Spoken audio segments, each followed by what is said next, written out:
Hello everyone! Paano nga ba natin ma-delete ng tuluyan ng ating My Day na laging nakapost sa stories natin na everyday sa ating Facebook? Yes, 24 hours lang po, nare-remove na ito sa ating My Day stories. Kung sa tingin nyo po na-delete na po ito, hindi po dahil naka-save po ito sa ating profile. Napakasimpleng tutorial lang nga po, tsak na magugustuhan nyo itong video ito dahil pwede po tayong mag-repost ng old My Day nga po natin sa ating stories. Kung interesado ka, tapusin mo itong video ito hanggang dulo nang sa ganoon magaya mo, gawin mo na din sa iyong Facebook kung paano po mag-delete.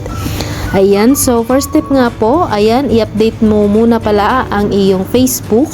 Ayan, kung tapos na po ay i-click lang po natin ang ating logo profile. After that nga po, makikita nga po natin dito yung tatlong dot. And then, click lang po yung archive.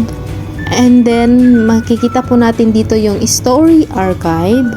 Dito po nyo makikita lahat ng old post nyo sa My Day stories ninyo.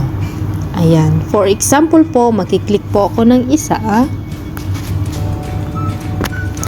Ito, kung gusto nyo pong i-delete ng tuluyan itong post na ito, click nyo po yung tatlong dot.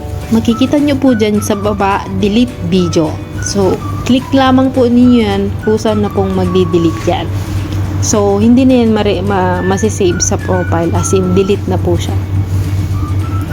Kung gusto nyo pong i-share ang story na to, click lamang po ninyo yung share story. Automatic po yan mapupost na po sa My Day stories niyo po itong video ito.